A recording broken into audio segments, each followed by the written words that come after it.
no critique si no sabe. Muy bien, el problema de las palabras que usa la Biblia, la Reina Valera en particular, es el hecho de que algunas han cambiado su significado en el proceso del tiempo. A esto, en la parte del conocimiento, tiene que ver con un poquito de la filología, es decir, un poquito de cómo las palabras van cambiando su significado.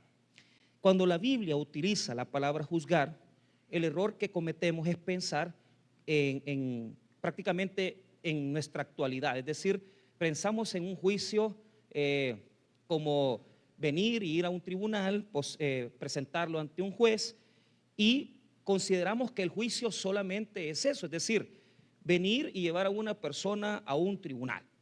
Pero la palabra crítica en el griego, fíjense que viene de una palabra krinos, es decir, esa palabra quiere decir separar. Diga conmigo, separar. El proceso de juzgar tiene que ver con hacer una separación. Juzgar es separar las cosas. Por eso es que sabemos que cuando juzgamos tenemos que advertir que tenemos que separar lo que es positivo o lo que es para edificación o lo que es bueno de lo que no edifica. No digo con esto bueno o malo, no es así, no, sino que tenemos que distinguir lo que es positivo, lo que es para crecer. Entonces, el acto de juzgar no implica solamente llevar al juicio a una persona. El acto de juzgar significa evaluar, diga conmigo, evaluar. Implica también discernir, diga conmigo, discernir. Es decir, no solamente estamos llevando a la palabra al acto diario de tener que venir y pensar, reflexionar en lo que nos rodea y en lo que nos pasa. O sea, juzgar aquí no quiere decir solamente ir al juicio, significa discernir lo bueno o lo malo, dividir lo bueno y lo malo. La palabra crítica viene también de latín, y la crítica es lo mismo. Crítica es krinos, es la misma palabra, quiere decir separar lo mismo. Es decir, la crítica es una separación de lo que es positivo y de lo que es negativo. La crítica, muchas veces la crítica es buena.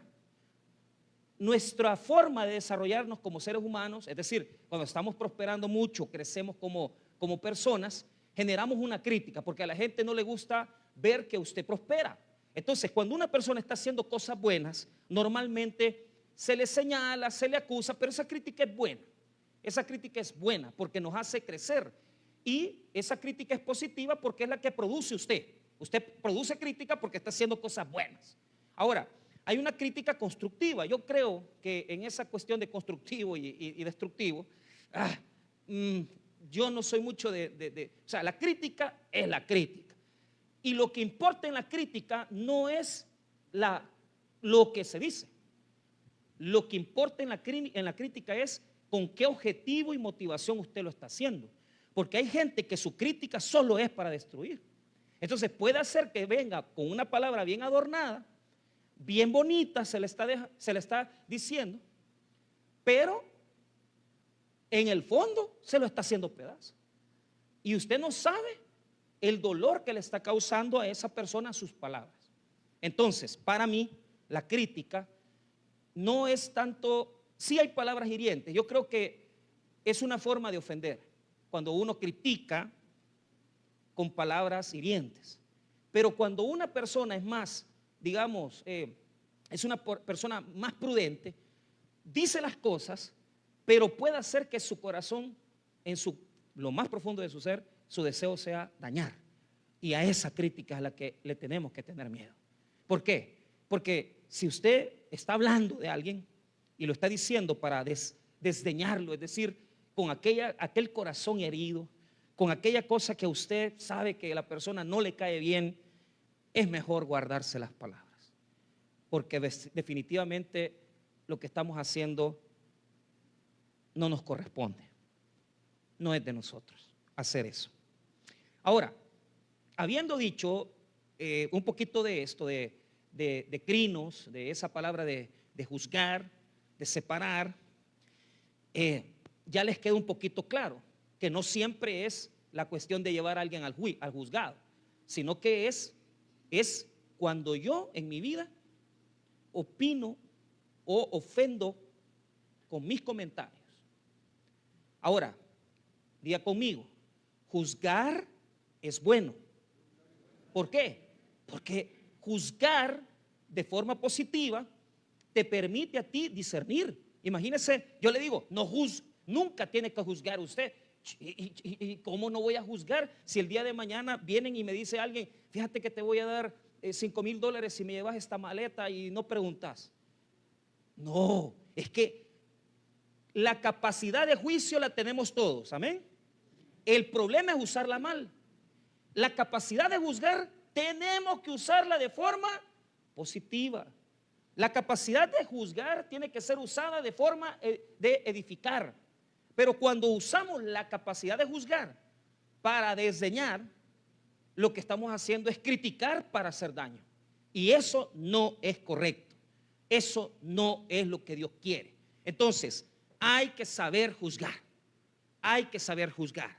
Hay que aprender a juzgar y hay que aprender a discernir. Hay que aprender a discernir. Hay que aprender a discernir para no ser bobos, ingenuos y gente que por cualquier cosita que le ofrezcan se la llevan de encuentro. Hay que tener juicio. Amén. ¿Hemos entendido un poquito esta palabra? Vale. 3 cosas hemos dicho: que no siempre es llevar al juicio, al juzgado. 2, que la palabra juzgar implica separar, ¿verdad? Y que hay que discernir. Lo malo es cuando se juzga, pero con el objeto de destruir a la persona. Amén, hermanos. Muy bien, el mismo apóstol Pablo, le voy a dar matices, porque en la Biblia todo tiene un matiz. Cuando usted toma una palabra y la agarra a rajatabla como está y no la interpreta, sino que hay gente fundamentalista que a todo le quieren dar leña y le quieren dar un golpe a las cosas. Todo en la Biblia tiene matices, todo en la Biblia tiene matices, nada es fundamentalista. El que quiera cerrarse a una interpretación sesgada de la Biblia va a cerrar la Biblia y va a decir, así son las cosas, y el que haga lo que es contrario se muere. Eso es malo. Todo en la Biblia tiene matices. Vea lo que dice Pablo en 1 Corintios 5. En 1 Corintios 5. Mire,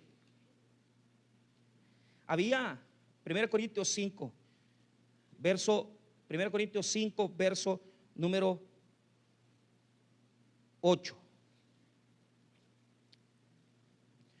Os he escrito por carta que no os juntéis con los fornicarios, no absolutamente con los fornicarios de este mundo, o con los avaros, o con los ladrones, o con los idólatras, pues en tal caso sería necesario salir del mundo. Verso 11.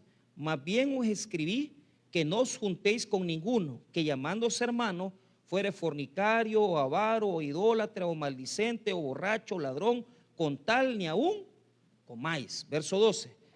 ¿Por qué? ¿Qué razón tendría yo para juzgar a los que están afuera?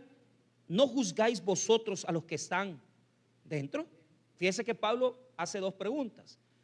Tenemos que aprender a juzgar a los que están en la iglesia, porque si esa persona tiene una conducta que puede dañarme o una opinión que me puede dañar, yo tengo que juzgar, tengo que aprender a juzgar. Entonces, si la persona me daña, no me edifica, fíjese que Pablo está diciendo que no podemos dejar de juntarnos con las personas de afuera que están viviendo en alguna condición de pecado. Es imposible.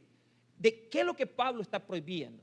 Que dentro de la congregación hayan personas que vivan así y que nosotros tengamos comunión con ellos, porque esa persona me va a contaminar, va a dañar mi conciencia y me va a hacer comportarme negativamente. Entonces, hay que juzgar, hay que aprender a ver a las personas. No cualquier persona puede edificarme, no cualquier persona puede darme elementos para crecimiento, no cualquier persona me puede ayudar a madurar.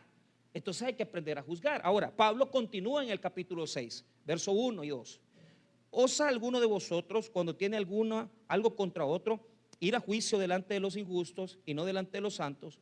¿O no sabéis que los santos han de juzgar al mundo? Y si el mundo ha de ser juzgado por vosotros, ¿sois indignos de juzgar cosas muy pequeñas? ¿O no sabéis que hemos de juzgar a los ángeles, cuanto más las cosas de esta vida? Si pues tenéis juicio sobre cosas de esta vida, ponéis para juzgar a los que son de menor estima en la iglesia?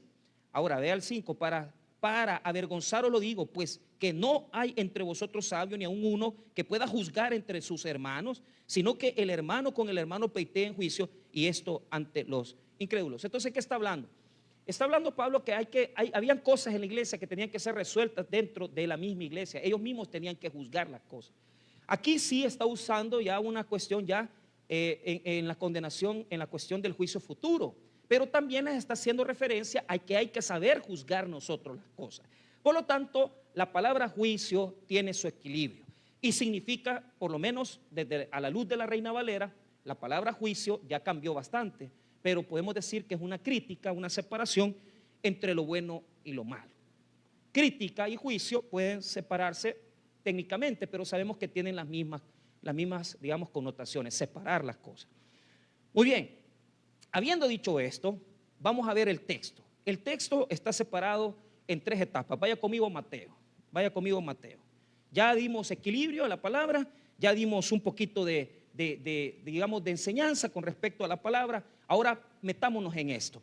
Primero, veamos la estructura. Hay un principio.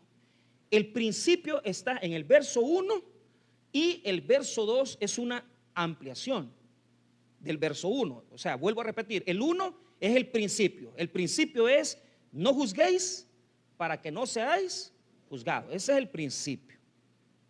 Ok. El 2 es una ampliación de ese principio y hace énfasis acerca de la medida con la que juzgamos. El verso 2. Verso 3 y 5 es una metáfora que nos explica la hipocresía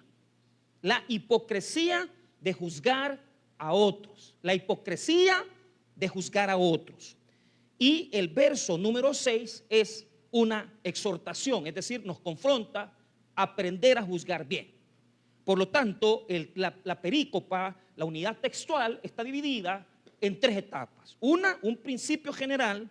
2, una metáfora para explicar la hipocresía de los que juzgan y critican. Y 3, una exhortación para que aprendamos ciertamente a discernir, a juzgar bien y a utilizar el juicio de forma correcta. Vuelvo a decirlo. La capacidad de juzgar es una capacidad intelectual, psicológica que Dios nos ha dado a los hombres. Y tenemos que saber usarla con sabiduría. Amén, hermanos. Si usted no lo ocupa con sabiduría, pues para eso ha venido aquí, para aprender a usarla con sabiduría. Por eso venimos los miércoles, porque queremos aprender a cómo ser mejores cristianos. Ahora, principio general: no juzguéis para que no seáis juzgados. Pero ese verso, ¿de qué está hablando? Está hablando de juzgar con un ánimo negativo, condenar a la persona. ¿Por qué? Lucas lo explica mejor. Vaya conmigo a Lucas 6:37. Lucas 6:37. Y perdone que yo no ando moviendo a la gente de los versículos, pero hoy sí. 6:37. Mira lo que dice. Ahí lo explica mejor Lucas. Lucas lo amplía, porque Lucas fue escrito posteriormente. Lucas 6:37. ¿Lo tiene? Vaya, mire lo que dice: no juzguéis y no seréis juzgados, no condenéis y no seréis condenados, perdonad y seréis. Entonces, ¿cómo tengo que entender yo el principio? El principio que yo debo entender es que no debo condenar a la gente. El juicio, sentenciándolo y condenándolo, es lo que Dios no quiere de nosotros. La capacidad de evaluar es de todos, pero lo que no es pertinente que el hombre haga es establecerse como juzgador de la vida de los seres humanos. Juzgar el proceso. Hoy estaba hablando con alguien, un proceso, se lo voy a explicar, un proceso ejecutivo, mercantil, sencillo, tiene estas etapas. Interposición de la demanda, ahí se presenta la demanda. Cuando se presenta la demanda, viene el embargo, después viene un emplazamiento. ¿Qué es el emplazamiento? Se le notifica a la persona que tiene, después que ya le quitaron lo que uno tiene, lo emplazan, le notifican, como que no sabe uno que ya lo embargaron. Entonces te embargan, te notifica que te embargaron, y si tenés algo que decir, se abre a pruebas. Si no, no se abre a pruebas. Y una vez que se abre a pruebas, se sentencia. Y en la sentencia se condena al pago. Pero usted ya tiene la casa embargada, usted ya tiene el salario embargado. Yo tengo ahorita un amigo, le han embargado porcentajes del terreno y le embargaron su propio salario. Menos mal que ahora la ley ha cambiado y ya el embargo en el salario es menos, pero siempre duele. ¿A qué quiero decir? ¿Quiénes somos nosotros para poner la demanda, abrir a pruebas, sentenciar al pobre señor y condenarlo todavía? Nosotros no podemos hacer eso. Somos seres humanos. ¿Por qué razón? Porque la capacidad. Fíjese bien, Dios nos juzga como los seres humanos. ¿Cómo juzgamos los seres humanos? Cuando usted va a la sentencia, usted dice absolutoria la sentencia o condenatoria. Solo dos caminos tiene. Dos, diga conmigo, dos caminos: culpable o inocente. ¿Sí? Absolutoria o condenatoria. Solo dos caminos hay. Amén. Bueno y malo. ¿Sí? ¿Por qué el hombre no tiene que juzgar? Porque no conocemos los corazones de los hombres. Dios nos juzga por bueno y por malo. Dios nos juzga por culpable o inocente. Dios no juzga por absolutorio o condenatorio, sino que Dios ve las motivaciones, las intenciones y la vida de la persona. ¿Quién es usted para conocer la vida de la gente? Nadie de nosotros sabe lo que ha vivido esa persona para que sea drogadicto, para que sea homosexual.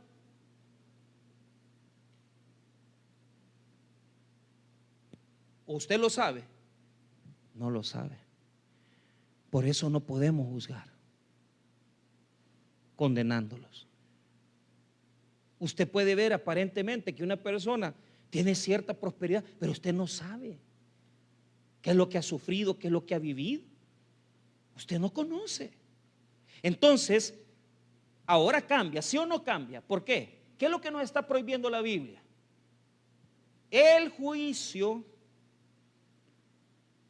¿Qué es lo que hace cuando nosotros juzgamos a otros? Usted así de entradita ve que el hermano viene y usted dice: ay, si ese viejo es un gran amargado, que no sé qué, que no sé. Pero la verdad que la historia de todos nosotros, solo Dios y usted la sabe. Algunos se les nota en su cara porque han sido bolos. Por más que sean cristianos, ya no se les enderezan las arrugas. Entonces, por más que quieran venir y decir: ay, el Señor me ha rescatado, pues sí, pero la cara nos ha quedado, ¿verdad? Entonces, pero ¿qué es lo que le quiero decir? Cada una de nuestras arrugas, cada una de nuestras condiciones de vida, de nuestra forma de comportarnos, es producto de nuestra historia de vida. Por eso el Señor prohíbe que nosotros hagamos un juicio condenatorio de la gente. No podemos, hermano. No somos dignos. No somos cabales. No tenemos la capacidad. Entonces ahora el Señor hace algo. Habiendo entendido este texto, y si quiere vaya conmigo nuevamente a Mateo 7, le queda más claro hoy. Mateo 7:1. No juzguéis para que no seáis juzgados. Entonces, aquí se establece un principio. ¿Por qué no tenemos que meternos a condenar a la gente? Porque esa es su vida, no es la mía. ¿Qué nos dice el versículo? Tenemos que respetar los límites. Tenemos que respetar los límites. Y mire, hermano, si vamos a hacernos un favor como iglesia, todos nosotros como iglesia, como pueblo de Dios, y fíjese que lo hice en plural, O sea, se lo está diciendo en plural, como quien se lo está diciendo a la congregación. No juzguéis, plural. Nos habla a nosotros que somos iglesia, pero también nos habla que somos, a los que somos familiares, padres, hijos. No podemos meternos. Ahora, el versículo 2 para mí, escúcheme bien, ya es un problema. ¿Por qué? Porque hay gente que le gusta meterse en la bolsa de basura de los demás. Yo tengo mi bolsa de basura, usted tiene la suya, pero hay gente que no está a gusto teniendo la de él, sino que quiere meterse en la de otro.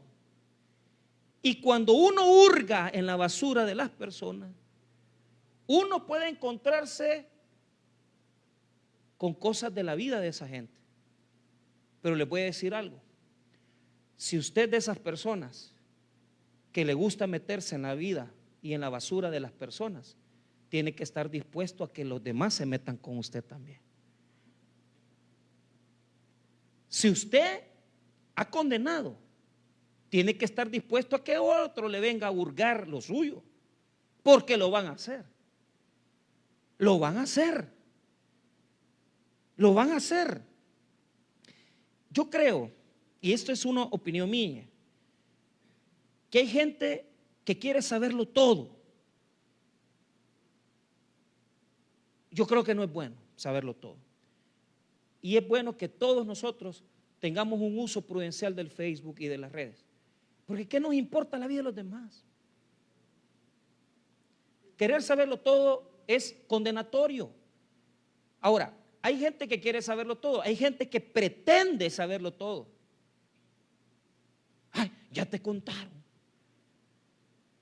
ya sabes de esto. Pero hay personas que viven de la basura de los demás. Es decir, que no quieren saber, no quieren solamente pretender saberlo, sino que además de eso se alimentan de el pasado de la gente, se alimentan de lo que ellos y los errores que cometen, y se alimentan del pasado de las personas. Y eso ¿sabe qué significa? Significa que usted no tiene amor por las personas, ni tiene amor por sí mismo. Porque ya con lo que usted es y con lo que usted lleva, y quererse meter en la basura de otro, eso no es bueno. Eso es tener actitudes enfermizas. Y fíjese que el Señor nos dice, si pretendemos meternos en eso, sepamos que no es del hombre hacerlo. El hombre no tiene por qué saber ni quererlo saber todo. Y no nos corresponde. Si la gente le cuenta a usted, pero cuando la gente nos comparte algo de su vida y nos dicen, fíjese pastor, le quiero comentar esto, no es para que usted lo ande divulgando, es para que usted lo guarde. Y qué benditos son aquellos que tienen la confianza de tener personas que saben que no van a andar hablando y que pueden contarle con toda confianza. Fíjese que a mí, yo pasé por un abuso sexual, yo pasé por una violación. Es que la gente, si te comparte su dolor, no es para que vos andes hablando de ellos, es para que vos respetes lo que ellos han vivido. Vea lo que dice el verso 2. Porque con el juicio con que juzgáis, seréis juzgados. Y con la medida con la que medís, os será medida. Entonces, ¿qué pretende esto? Fíjese que muchos se lo aplican a Dios, pero yo he visto por mi experiencia que esto es sembrar y cosechar.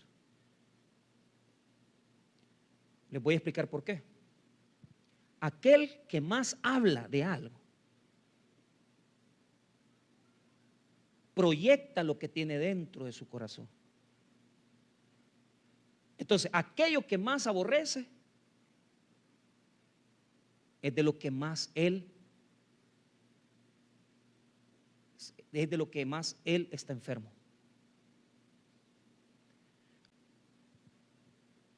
No podés condenar a los homosexuales. Y si tenés algo en contra de ellos, algo ha pasado. Algo ha pasado. Y si usted se mete en las situaciones que no nos corresponde. Y mire lo que le quiero decir, nos proyectamos, o sea, aquel que habla de eso es porque algo tiene de eso él ahí, pero no es capaz de aceptarlo. El que habla de todo lo que podemos hablar, divorcio, de separación, y hay gente que como ha condenado cosas. Y el ser humano es así. Tenemos una debilidad de ver en otros lo peor y en nosotros minimizamos. Si lo hace otro, no es hijo de Dios, es hijo del diablo. Pero si lo hace usted, no, Dios tiene misericordia de mí. ¿Cuál es el pecado del criticón? Que tiene 3 medidas. Tiene una medida para medir al que hace lo malo. Tiene una medida para hacer sus fechorías. Y tiene una medida para aquel que es bueno, justo y que en la mente de él este es el correcto. Y Dios no mide así. Dios ve lo que tiene en el corazón. Mire, usted sabe por qué la gente cae en esas cosas. Hay mucha gente que le faltó madurez en su vida, le faltó crianza, no tuvieron orientación, nadie los aconsejó. Y usted dice, este lo hace, pero usted no conoce su vida. Usted no sabe lo que él ha vivido. Usted no sabe lo que él experimentó. Por esa misma razón no podemos, hermano, poner todo en la misma balanza. No podemos. Una persona tiene un tipo de educación, un tipo de formación, deficiencias emocionales, psicológicas. Hermano, todos aquí tenemos una parte de donde cogíamos. ¿Cómo le ponemos el mismo epíteto a todo? ¿Cómo le ponemos la misma calidad a todo? Es que estés divorciado, estás solo, pero no sabes por qué estás así. ¿Y vos porque estás casado? Caes en el pecado de criticar. ¿Cuál es el pecado del que critica y juzga? Se cree igual que Dios y superior al que está criticando. Ese es el pecado. Por eso no lo podemos hacer. No se crea superior a nadie. No se crea que usted es grande. No se crea que usted no le puede pasar. No se crea que usted no puede sucederle lo mismo. Usted no conoce los corazones de la gente y no sabe si esa persona está luchando para salir del adulterio. No sabe si esa persona está luchando para salir de lo que está viviendo. No sabemos. ¿Por qué no debemos de juzgar? Porque, hermanos, con esa misma medida, con esa misma medida,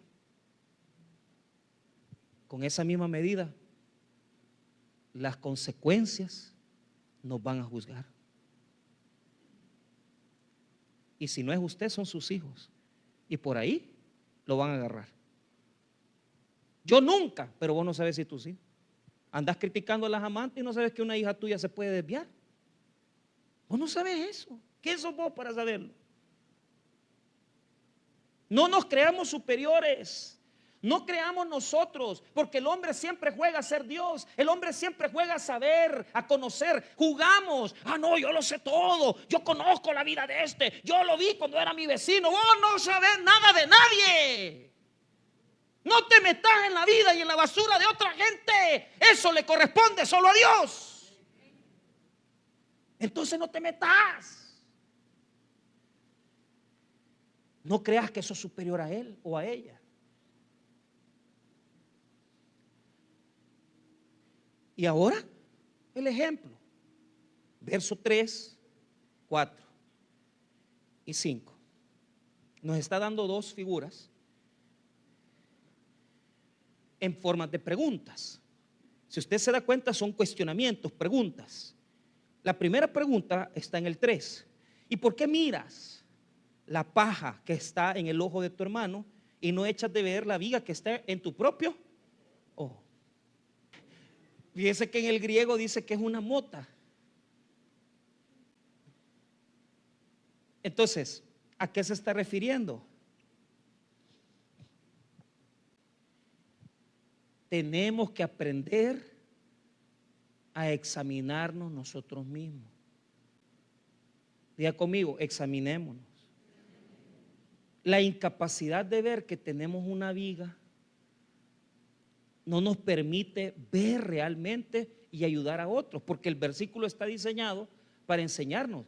Si nosotros nos acercamos a la gente a quererle decir, hermano, fíjese que yo he visto que usted ha caído en esto, yo con buen amor, vea, y usted le dice, yo pienso que usted debería acercarse más al Señor, usted no lo está juzgando, usted le está ayudando. Pero ¿cuál es el punto? La mayoría de veces no nos revisamos interiormente. Tienes que revisar tu bolsa. Tienes que revisar tu bolsa de pasado, examinar, porque te podés encontrar con cosas ahí que no te dejan ser buena persona. Porque hay gente, hermano, que, se lo digo de todo corazón, son mala leche. Así dicen los españoles. La mala leche. O sea, pero no tienen la capacidad de ver, de entrar en sí mismos y darse cuenta que allá adentro hay una viga de 2 metros que no los deja ver ni ayudarle a los demás. ¿Sabe por qué?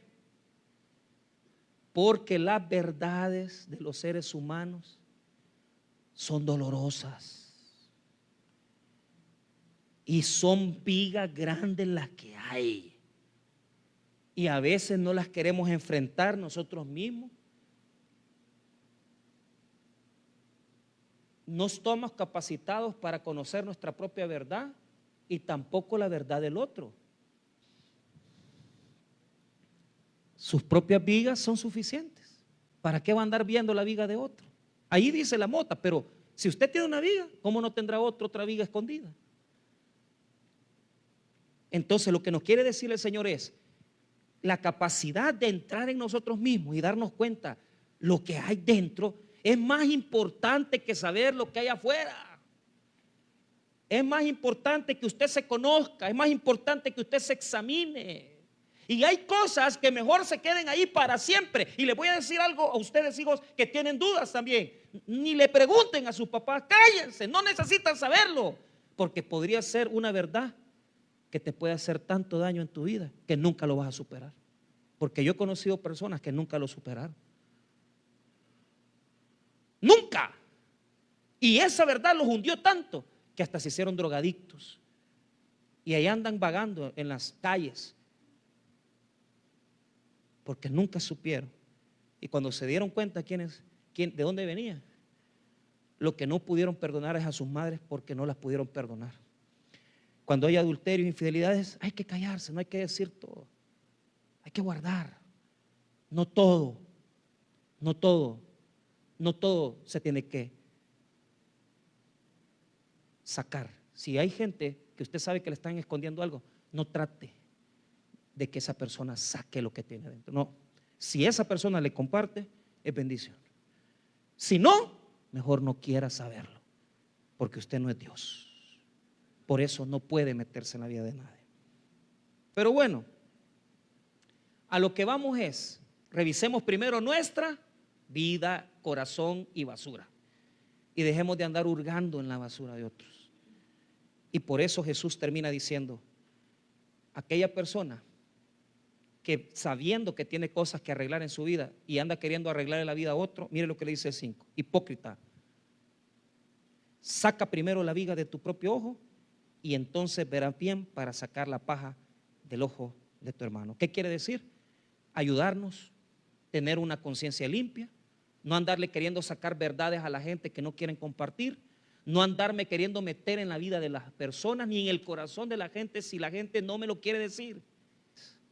Lo que Dios quiere es que no cometamos el error de meternos donde no sabemos cómo explicar, porque las motivaciones y el sentido de la gente es privado. Y ahí solo manda Dios.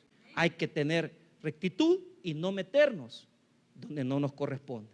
Ser prudentes y humildes y reconocer que cuando juzgamos a otros y criticamos, lo que estamos haciendo es volviéndonos dueños de ellos y creyéndonos que somos igual que Dios. Oremos pues para que Dios cambie nuestro carácter y nuestra forma de ser y cada vez nos pareceremos más a nuestro Señor Jesús. Vamos a orar.